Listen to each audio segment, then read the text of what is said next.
Good morning. Welcome to Learning to Learn a Language. Now, I personally feel excited about your fourth unit, plainly because the fourth unit of the English Reader of 11th Standard is loaded with incidences which talk about the ironies of life, starting with E.V. Lucas, his tight corners, moving on to Macavity, the Mystery Cat by T.S. Eliot. We have, for your supplementary reader or an extended reader, we have another brilliant piece by Stephen Leacock. Before I again get into the text, I would like to ask you a very pertinent question. You all love going in for selfies, right? That happens to be the trend which is prevalent, which is of course occupying people for the past 5 years, or maybe it should be a decade old. Now, people love taking selfies, and each one is blessed with a camera mobile, so that wherever you are, whichever place you are, or whichever dress you wear, or whichever mood you are in, you immediately would like to freeze the moment for posterity. You would like to record, and of course your Facebook is always there, your WhatsApp is always there, Instagrams are there, where you can always boast of the latest shot of yours. Now, we in the sense that people of my generation belong to an entirely different part of 20th century, that is, you may be the child of 21st century. We are all children of 20th century, where a photograph was a very costly deed. It wasn't very easy. Only if you take a film roll, just 36 photos may be taken out of it, and it was manual. And when it was manual, for taking a photograph itself was a historic event. If we have to convince a photographer to visit us at home or in school or in colleges, fine, it was of course a historic event, because it was something very important, costly, significant. And if 40 of us should have a group photograph, I do not know whether you have such group photographs, because when you call a group photograph in a selfie, hardly it goes up to 10 people. That's all the maximum. For us, it will be 50. The whole class will be there. The department will be there, the staff of the department will be there, and with the head of the department, if you are lucky, the principal will be there. If it is a school group photo of a particular batch of a particular year, you will have the headmistress or the headmaster with the senior teachers on the first row, and in the second row, maybe standing very close, right behind their back, will be the junior teachers, and you will be arranged according to your height or your size. Fine. We will be asked to stand upon benches also, not as a punishment but for a photograph. It was such a thrilling experience, because all the 50 of us should listen to the photographer, and most often if the 49 listen and give a big broad smile, one of us would have turned around to see something else, and immediately the photographer will come, he will yell at us, and of course we had our own share of scoldings from our teachers, because it cannot just happen like a selfie within a few seconds. It always was a very laborious task, asking us to arrange ourselves, stand there, and going in for the first snap, second one, third one, and each one of us asking for a copy of it, because it is that moment frozen for us, a frozen moment for us. You freeze everything, that particular moment. And you know what is the real charm of it? If you belong to a particular batch which passed out from a school or a college in 1980 or 1990, and you have a group photo, and you come upon the group photo, when you're searching for something else, you come upon the photo, stale, stained, half dead, but yet you are able to identify. We will have the names of people also typed right under, because we tend to forget our own classmate after a couple of years, and if you come upon the classmate, the classmate may remember your name and you may not be able to recollect the name. We'll have all the names, most of them eaten out, moth eaten, but yet it will be such a wonderful treasure, because that little photograph, the group photograph, will transport us to the time in which we were in a classroom, kicking up racket, cracking jokes, giggling for nothing. A photograph was an event. Not like this. Anything that becomes common loses its value, unfortunately. Instead of taking one photograph and valuing it for your life, you seem to take photo after photo after photo that you totally forget the count of it, and you don't even create an album now. Most of you have it in your mobile, most of you have it in some kind of an e-form.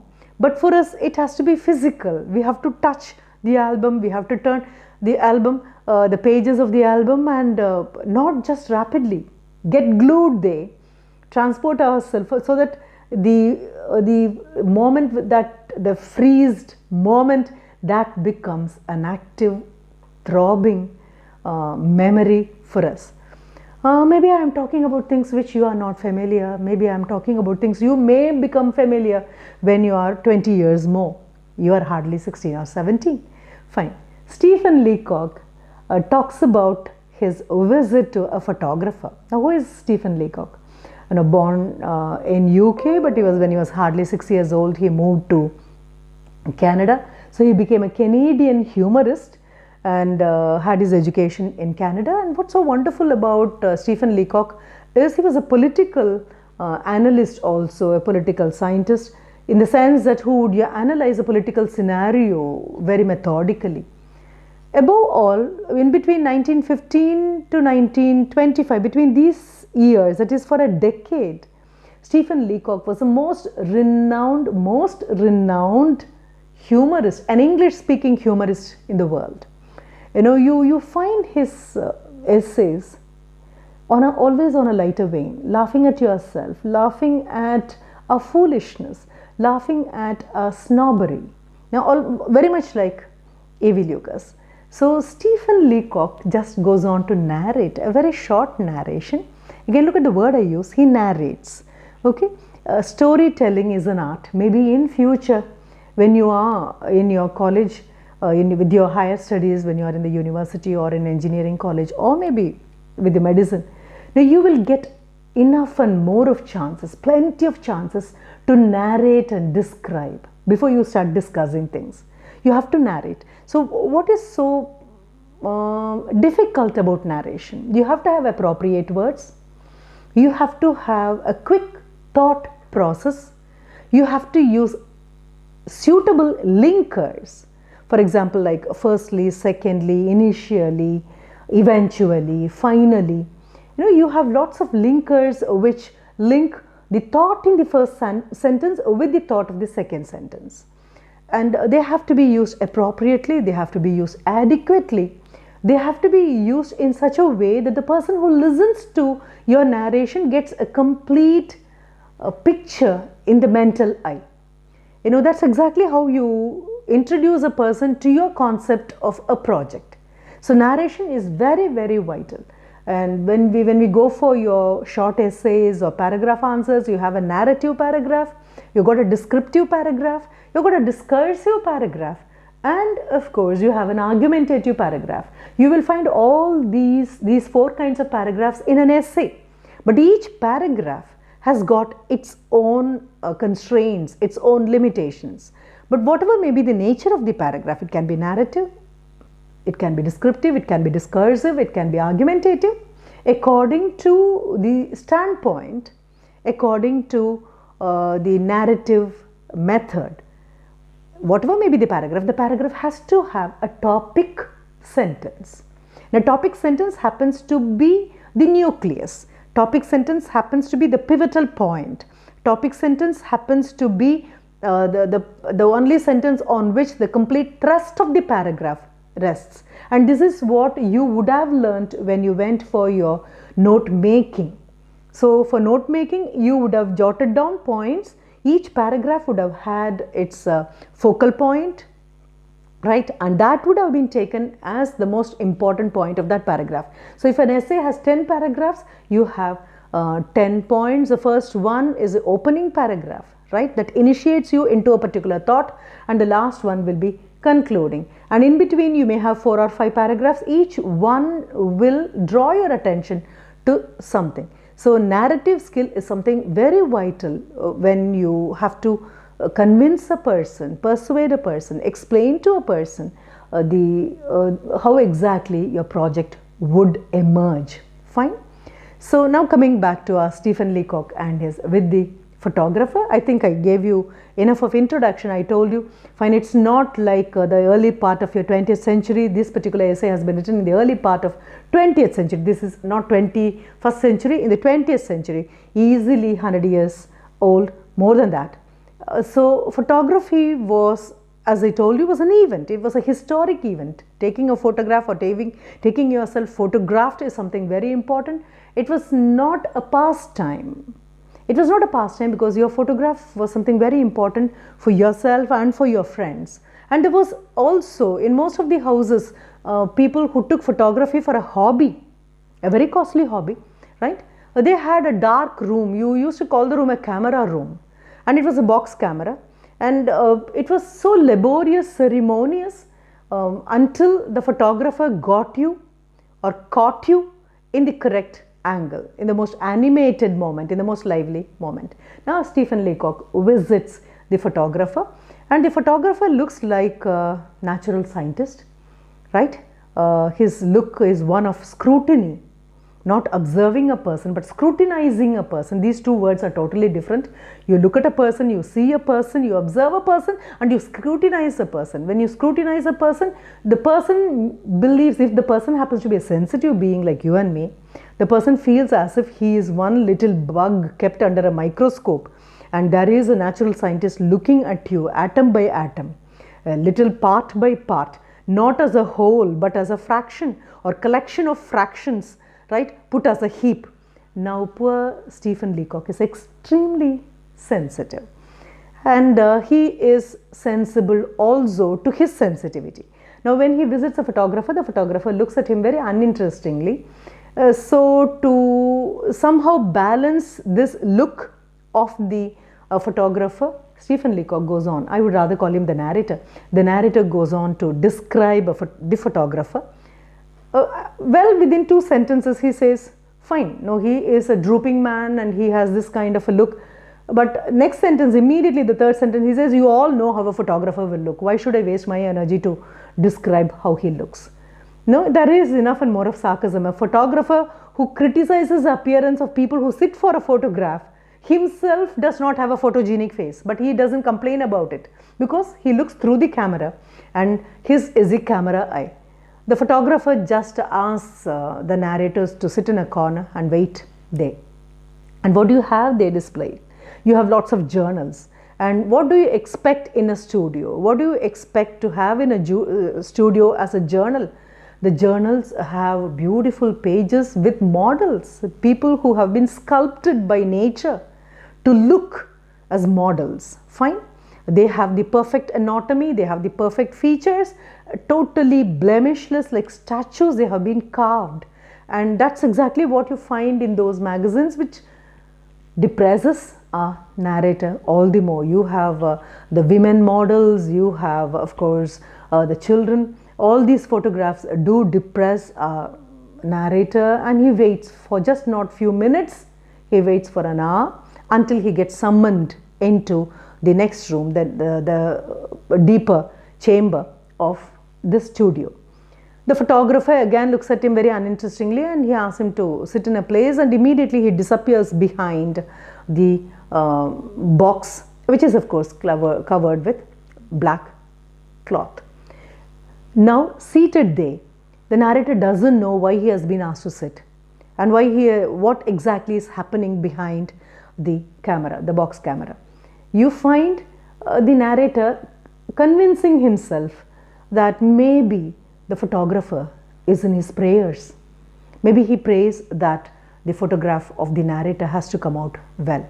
But as he keeps thinking, emerges the photographer. He comes and he draws behind the blinds which are right behind the narrator so that sunlight comes flooding in.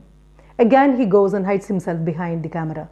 Comes out with a jerk. No, his movements are pretty jumpy and jerky. Already our narrator is very, very nervous, and these sudden movements of the photographer, they cause more anxiety and concern. He comes out and looks at the face, and he just nods his head in disapproval, saying that no, the face is not correct. Immediately you find the narrator overwhelmed with self-pity, self-sympathy. He says, yes, I know, but I have been living with the face for the past 40 years. You get to know the age of the narrator. I've been living with it. Even the photographer wouldn't even care to stand there and listen to this kind of a melodramatic narration out of self-pity. Again, the photographer disappears and comes out with another complaint saying that maybe two-thirds full, or he talks about certain measurements, and if only it comes in the form of an enlarged face, maybe all these mistakes can get corrected. You know, it almost looks like a kind of a soliloquy. He doesn't seem to be talking to our narrator. He seems to be muttering all these things to himself, and every word is one of disapproval. He is totally unhappy, and he doesn't hide his unhappiness. He makes it audible, and his features make it visible. He is unhappy with the eyes of the narrator, the ears of the narrator, the way the face is, the way his hair has grown. He comes closer now to the narrator and holds his face in his palm.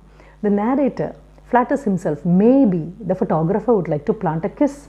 Right? That's not the case. He turns the face of the narrator from left to right, tries to look at it from all angles, and clicks his tongue saying that no, I don't think it would work out right. No, the ears are not correct, the eyes are not correct, the eyebrows are not correct. Now, for every part of every feature of the narrator's face, you have the photographer's complaint and criticism.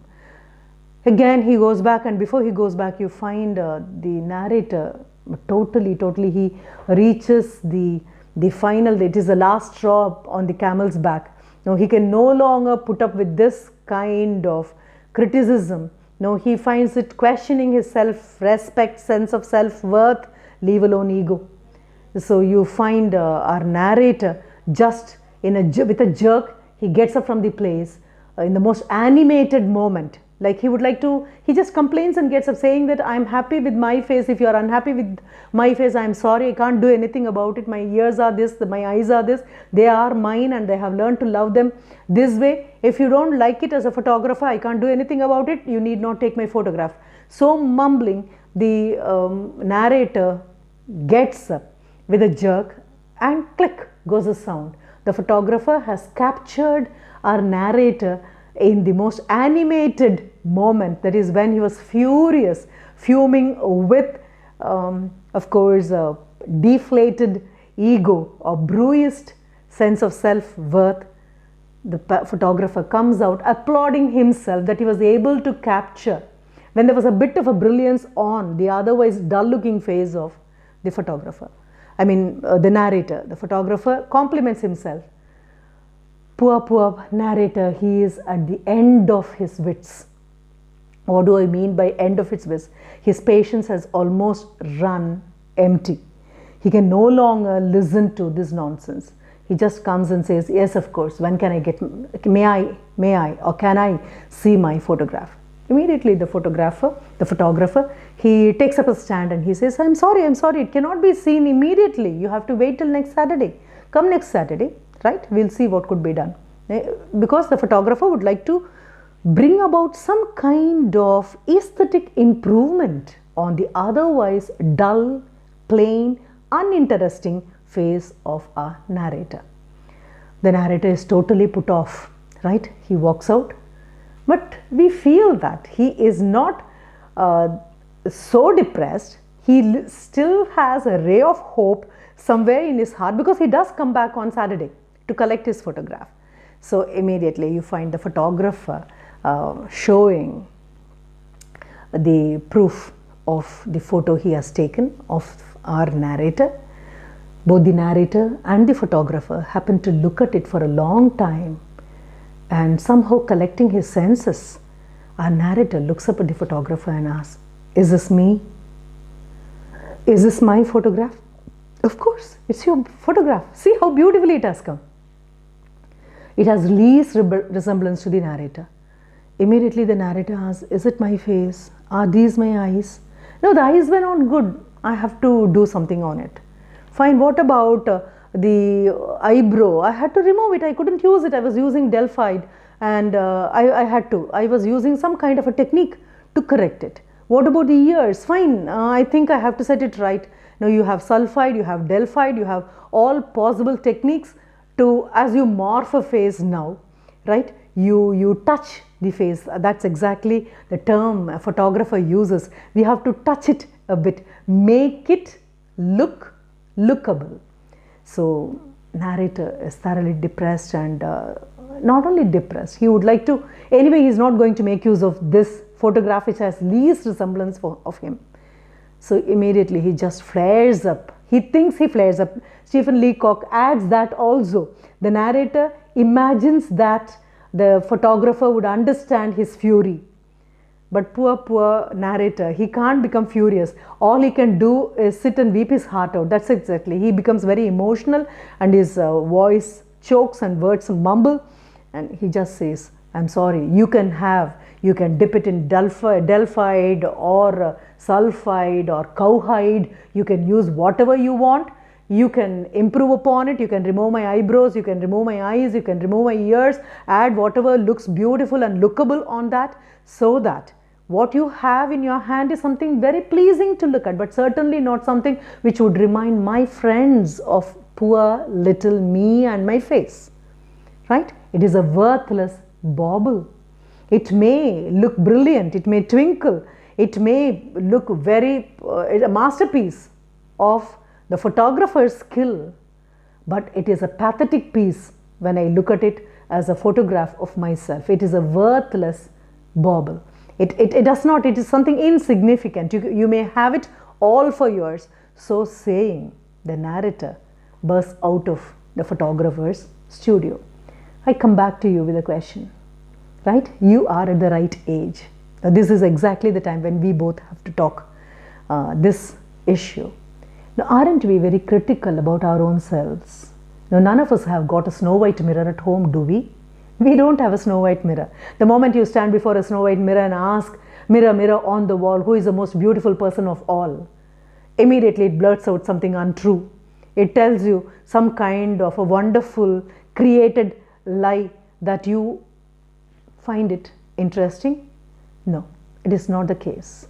It's not the physical appearance. I remember to have told you when we were talking about the portrait of a lady where Khushwant Singh tells, my grandmother would not have been, no, there is no chance of her looking pretty, but she was beautiful.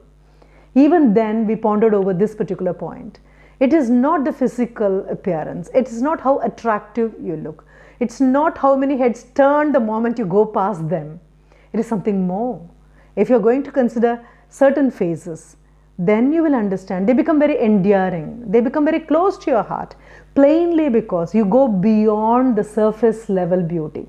You go beyond the superficial beauty, how attractive it looks, how pretty it looks, how gorgeous. Now, these are all the words which I find now in currency. You say awesome. Now, what is awesome? Awe is wonder. Wonder is just not skin deep. It's deeper than that. Every time you look at a face, every time you come upon a person, every time what flashes into your mental eye is just not the physical appearance, which is absolutely temporary. You are a young child and you're 16 or 17, where looking at yourself at the mirror consumes most of the time. You know, this is normal, this is natural. Grooming yourself, making yourself presentable, making yourself, if I can use, look awesome, gorgeous, fine. It is a passing phase. But what do? Indirectly, we hint at somebody's, according to our parameters. They may not have the complexion which is very popular in the society. They may not have the height. They may not have the physical features. They may not have all those attributes which happen to become the vital statistics of anybody who is called pretty, awesome, gorgeous, right? So what do? Adolescence is a time when you unconsciously develop inferiority complex, which we do find in our Stephen Leacock's with the photographer. The photographer, when he is unhappy with the appearance of the narrator says, I have lived with this face for 40 years. When he is 40 years old, fine, he would have got to accept himself as he is. As I repeatedly tell, Accept people as they are and respect them for what you are. The person is. Eyes, the beauty does not lie in the object, beauty lies in the beholder's eye. If you have decided to search for beauty, look for beauty, you will get beauty. So, come out of your inferiority complex if you have been nurturing it, incubating it in your mind, that it explodes and grows into an unmanageable size when you become an adult. Kill it before it kills you. It is not a healthy attitude. Appreciate what is good in you. You have been blessed with innumerable virtues, countless virtues. All you have to do is identify them. Feel happy about it. Turn around. When you are able to find out beautiful aspects about you, worthy aspects about you, laudable virtues in you, your eyes will find out similar virtues in another person also. So when you are happy with yourself, you spread happiness. You become a beacon of happiness. You become a messiah who spreads happiness and solace. Now that has to come at this particular age. It's not your shade of color, it's not your height, it's not your weight, it's not your appearance, it's not your physical features that make you somebody in life. You become a somebody because by choice you are a somebody. You become a somebody because you found out something worthy in you and you wanted to share it with the world, and not just share it with the world, you wanted to make use of that something in the most beneficial way to this society. So with the photographer, helps you to understand yourself better. Maybe your photograph will look very beautiful from a particular angle, or your photographer may touch here and there and make you look very pleasant and get you lots of likes, lots of appreciation. But one thing, God has already made you beautiful. It is your business to look for the inner beauty, and it's your business to make the inner beauty illuminate the whole world. Thank you for listening.